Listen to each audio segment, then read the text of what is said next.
High guys म चाहिँ यहाँ यस्तो एउटा हातमा छाता एउटा हातमा लट्ठी छाता लट्ठी बोकेर टक्कसँग भैँसी हेर्न आइरहेको छु। भैँसीलाई उता लानु भनेको यता कुद्दै आएर एउटा मास्तिर छ एउटा यता छ।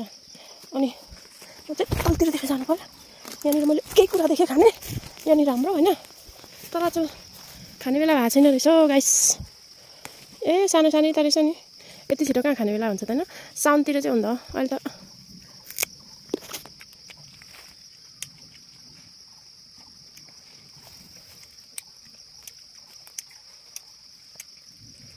चट अमिलो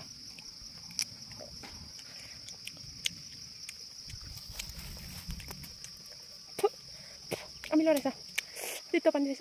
अनि मैले यो चाहिँ घरबाटै लिएर आएको हो। यो पनि अचेल खाने बेला भएको छैन अरे, तर कस्तो छ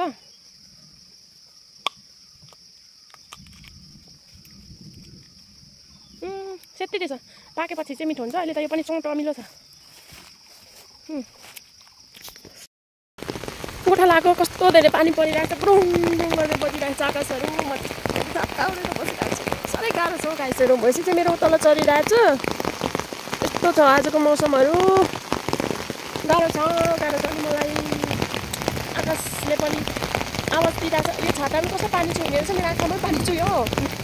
फेरि मेरो आँखाले एउटा ठुलो एउटा सानो भइरहेको छ। मोछेरले खाएर एकपट्टि चाहिँ कस्तो मोछेरले खायो भने चाहिँ मलाई फाप्दैन कि फेरि कस्तो हुन्छ भने नि होइन गाइसहरू। त्यही छ जिन्दगी।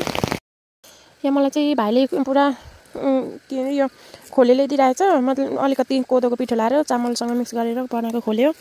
अनि पानी परेर यस्ता छ मौसम चाहिँ यस्तो भइरहेछ, दामी भइरहेछ नि होइन। ए यस्तो दामी भइरहेछ अहिले त मौसमहरू। पानी पर्दा चाहिँ कस्तो भइरहेको थियो अघि त पानीले कुटेर, अहिले त पुरा पानी नै रह्यो। आइफेरि हाई अहिले त दामी भइहाल्यो नि मौसम त। आम्मामा